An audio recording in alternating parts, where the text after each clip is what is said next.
Okay, so who are you? What's your name? My name is William Pierce. Would you like me to delve into my interest in literature very briefly? Yeah, talk about your favorite writers. All right, well, I'll give some brief background. My fascination with literature started as out of a drive to be a writer of some note. Pursued literary studies at Randolph-Macon College in Virginia.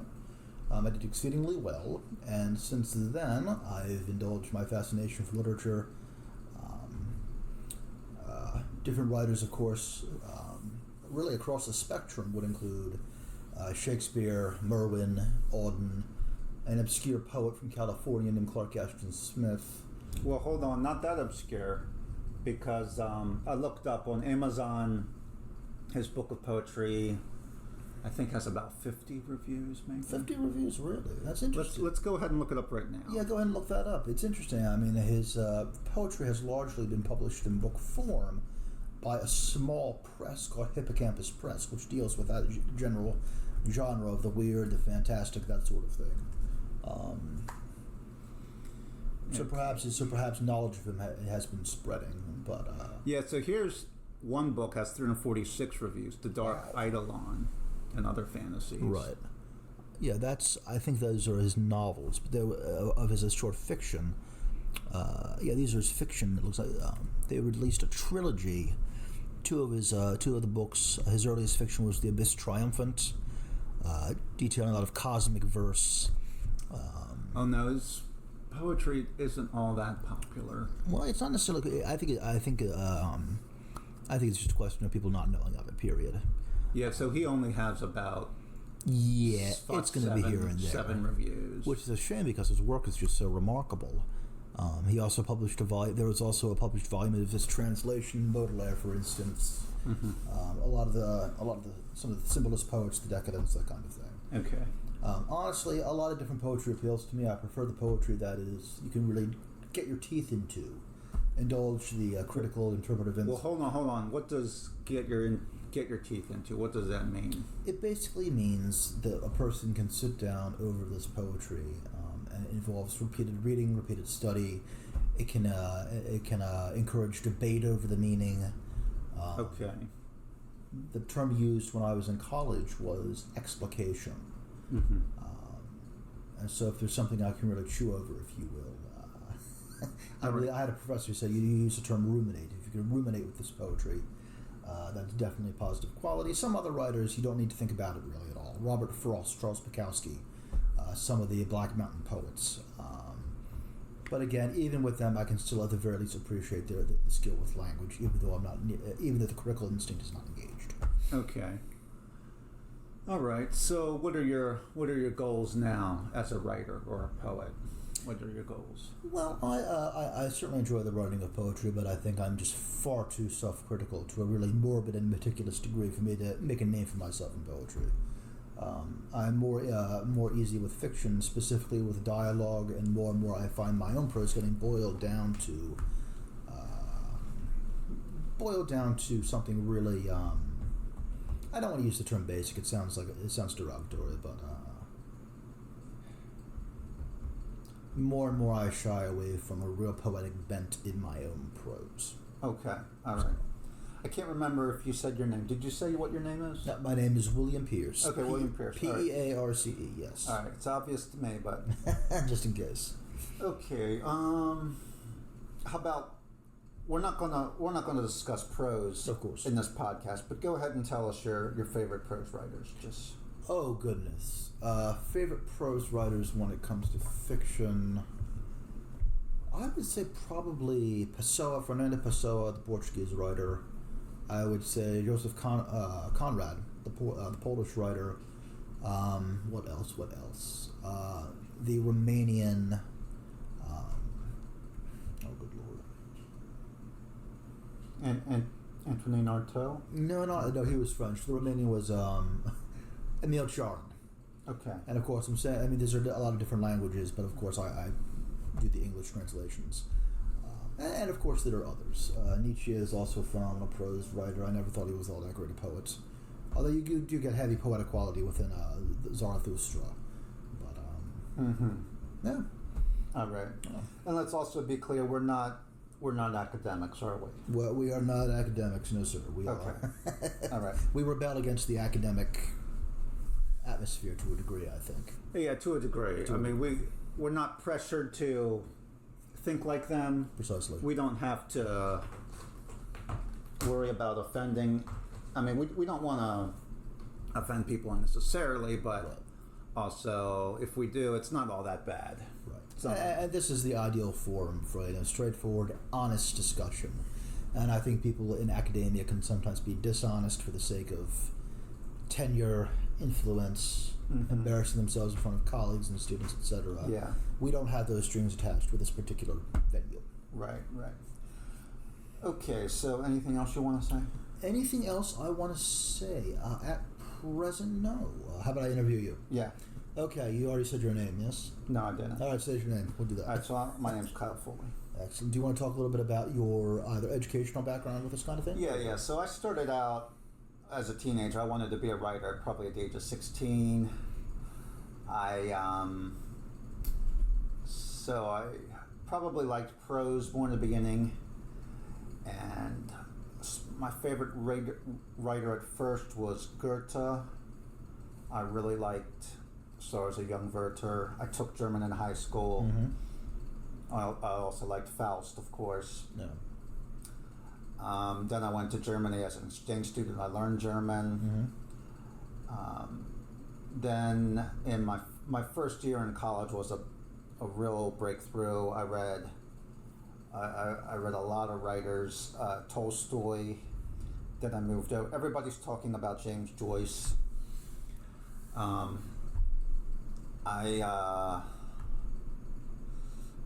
never wanted to be an English major. I always thought it would be better to be a French or like a foreign language major, because I didn't really like the way they taught literature at the university. Mm-hmm.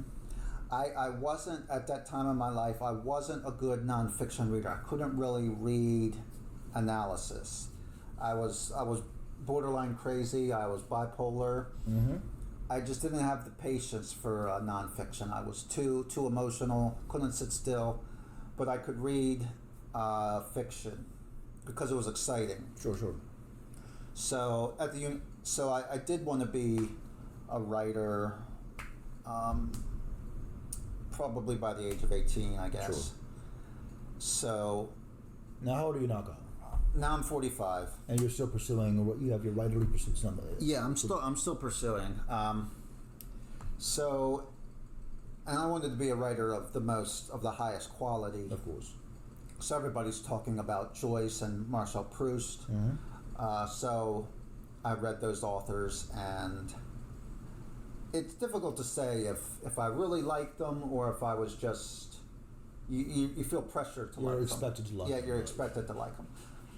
Now, I kind of think I really did, because with Joyce, I would memorize certain passages from Ulysses. You know, I really went, with the final chapter in Ulysses, the Molly episode. You know, I did like this, like I cut apart, I divided all the sentences or all of the thoughts or whatever. Mm-hmm. I remember doing that, and then when I started studying Finnegan's Wake, I did this very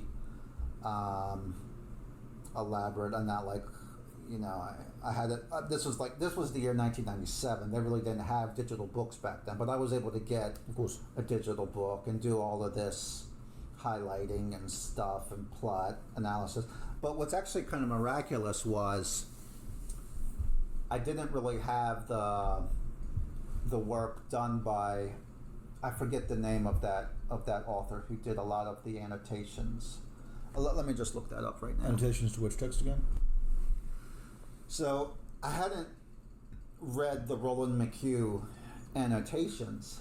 I mean, I knew about them, but remember, I had trouble reading nonfiction at this time, so I really couldn't read them. But what's actually pretty amazing in retrospect was I thought I understood Finnegan's Wake so well, but I really didn't. I really didn't. So when I read the book again in 2008, I was really amazed at how little I understood at the time. Well, I haven't read Finnegan's Wake myself. Is there a lot of debate in terms of interpretation when it comes to interpretation? Oh, absolutely. Okay. However, Yeah. so let me just skip ahead to 2000. I'll just skip ahead Sure. for this part. So I'm reading Finnegan's Wake in 2008, Mm-hmm. and I found this website called Fweet, and the webmaster of this website, Fweet, he had a compilation of all of these annotations for Finnegan's Wake, and he had 80,000 annotations. Wow.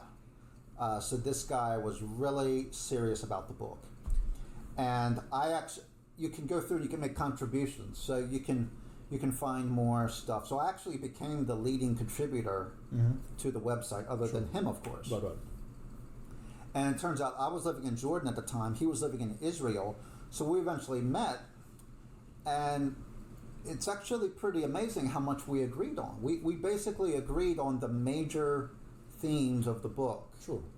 Now, there's all types of little details that you're not going to be able to understand. Right. But as far as the main themes, we were in agreement. Sure. All right.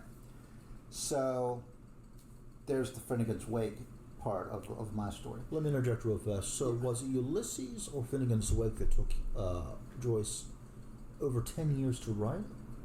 Finnegan's Wake took 16. Ulysses took 19. I think it was 7. Yeah, 1914 to 1921. So as a writer, do you think you'd be comfortable with that pace? No. Knowing, however, or having the idea that it would turn out to be something really spectacular. No, because one of my problems is perfectionism. As with mine, yes. So what I do is I do something. This is with all endeavors. I do something and I say, no, there's still this problem. Was that what possibly was perfectionism the problem with Joyce, and that it took him so long? However, it is true that I did look at some of the early drafts of Finnegan's Wake, and I did say, yeah, the final draft is a lot better. Of course. However, with William Wordsworth's The Prelude, Of which there are 4 versions, am I correct, or just 3? there might be 4. Okay. There's like a 1795, 1798, 1805, and 1850. But the 1795, I don't even know if you could call that a version. Right.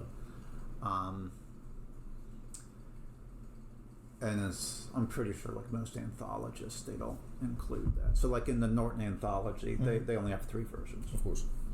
All right, good. So, but if you look at the Prelude, whoa, we just got hit with some. Carl's cat is looking very skittish at the present. We just got hit with some deep thunder. Okay, so. Yeah, if you look at the 1805 version and compare it to the 1850 version, Wordsworth's perfectionism, it's getting in the way. He's not making improvements to the text. He's just, altering the text, but not. He's just altering it. He's not. As a matter of fact, he's going backwards. He's making it more pompous. Got it. So he actually became more pompous after. I mean, that's actually one of the few things in literature that's agreed on, is that after 1814, Wordsworth wrote no good poetry. It's one of the few things that critics agree on. And it's true. If you look at the 1850 version of the Prelude, it's more pompous. Well, I mean, you see those differences as you move across, say, a writer's lifetime. I know with the French writer Antonin Artaud, it's not that the quality diminished any. It's just he became increasingly insane, and it was very evident that as his work went on, unfortunately. Yeah. But okay, good. So back to myself. Sure. Okay, so I'm heavily influenced by Joyce. Not so much influenced by Proust, but I like Proust. Sure, of I course. read him 3 times, twice in English, once in French. Right. And I'm rather impressed with myself. I'm overconfident. I'm a little arrogant. But I did start my writing. I probably had my breakthrough probably 2003. Yes. I had my breakthrough 2003.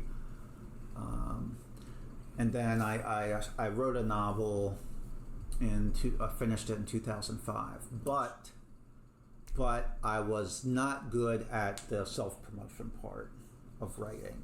Go into detail about that. What do you mean the self-promotion part? So you gotta go out there and you gotta show it to people. You gotta say, hey, look at me, look at me. Right, of course. And I just wasn't willing to.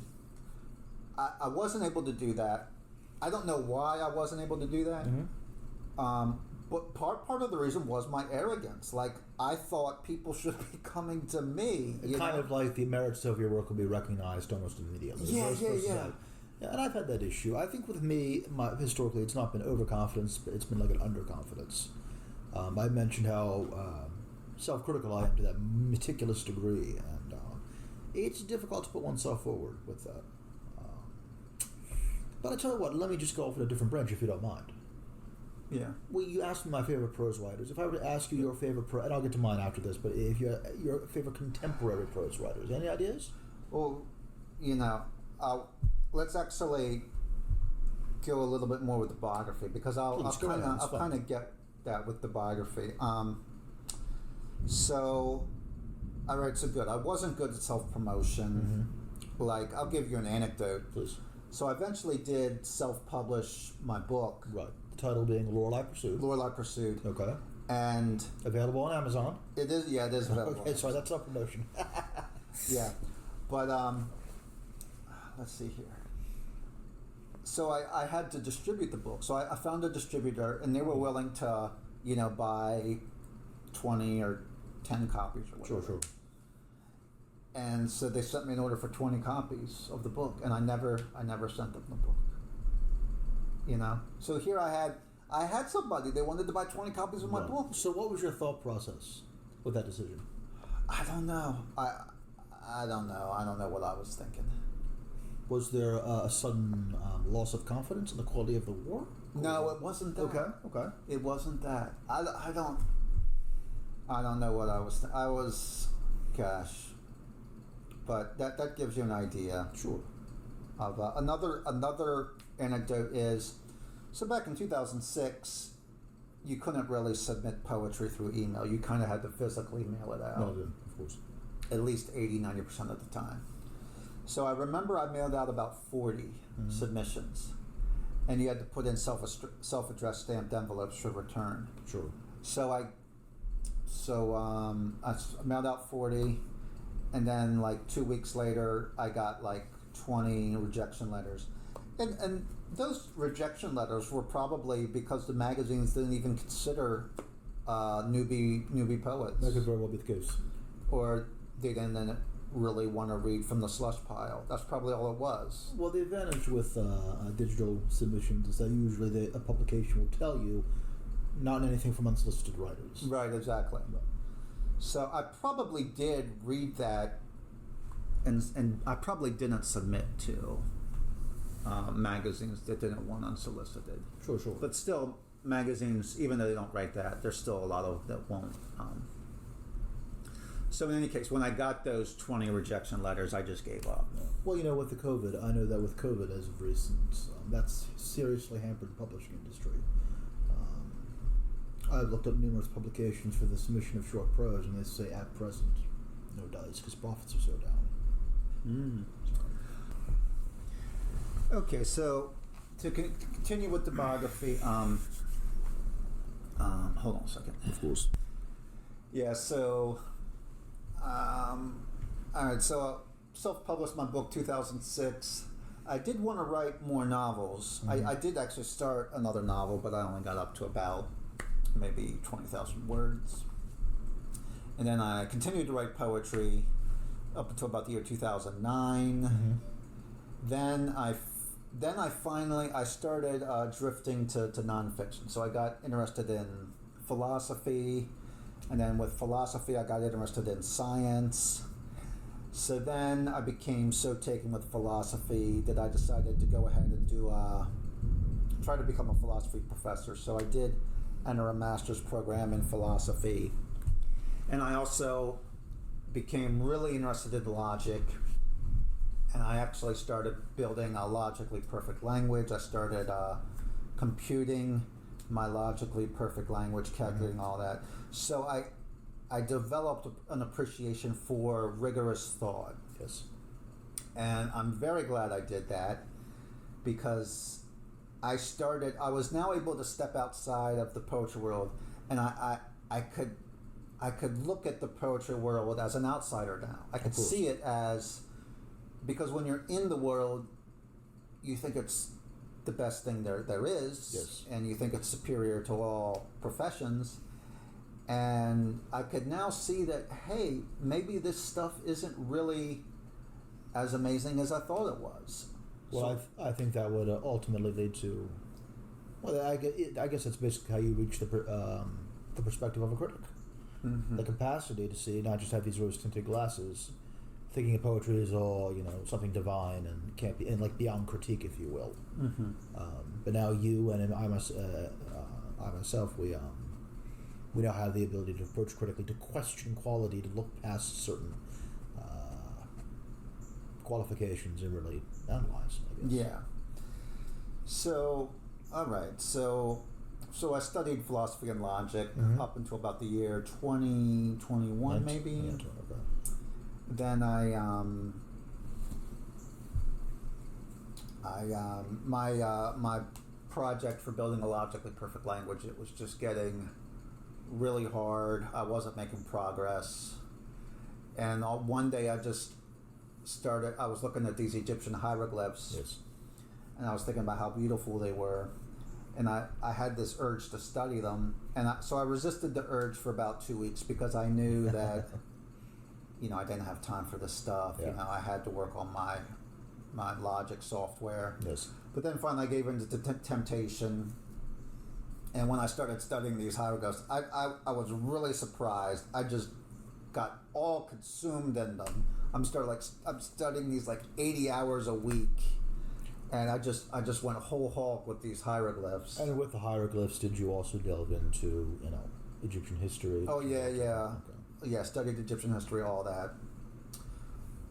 So I see there is a bust of Nefertiti on the table beside you. Yeah, I got a bust of Nefertiti, which actually my neighbor 2 doors down gave to me. Oh, nice. I was willing to pay $200 for it, and I eventually went up to $700. But he said no. I went up to $700, and he finally said, "Here, just take it for free. You want it so much."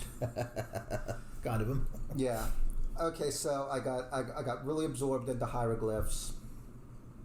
But it was always just a vacation, like a hobby, not a passion. Yeah, it was always.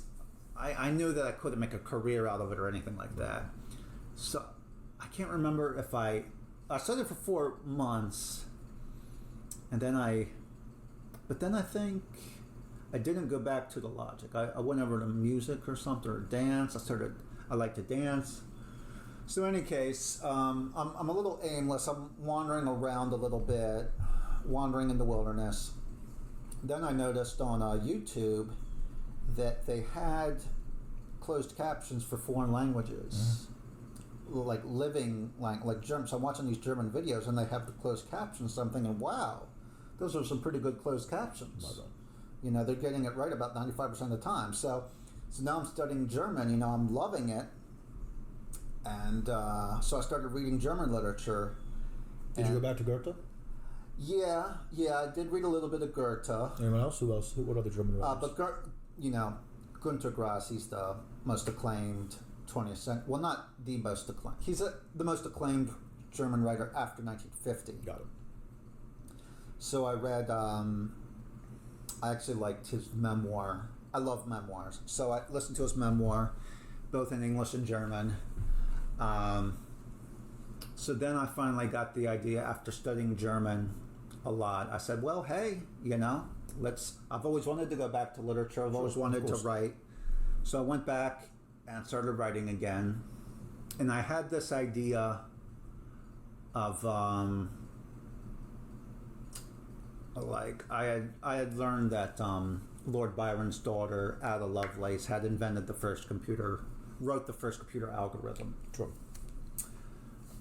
There's a debate. We won't get into the debate. There's a debate about how much she wrote it, or all of that, because she was working with Charles Babbage. So we're not going to talk about that. But I always well, when I learned about that story, I was immediately struck by, hey, here's someone that, she's belongs to both worlds. She belongs both the poetry world and the logic world. Sure. Like me. So I love logic as much as I love poetry. And so I eventually got this idea where Ada Lovelace, her father wants her to write poetry, but she wants to study logic. So I got this idea that there's a war on, and it's like a combination of in the Imitation Game. There's the plot where Alan Turing is trying to build the Enigma so as to help the war effort. Of course.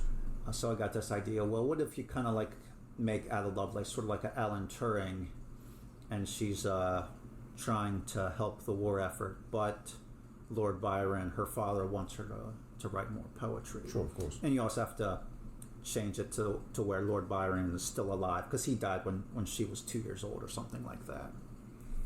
Or very young. I don't know how old she was when he died, but the liberties you took with the plot were justified ultimately. yeah. Well, let's hope so. Let's hope so. Yeah. So I wrote that. I wrote it as a closet drama, because for me, it only matters what people are saying. That's the main part. And so I wrote that in about 3 months. I put the perfectionism aside. And you're happy with the product? Yeah, I'm happy with it. And how long is this product, would you say? I think it's 20,000 words or something.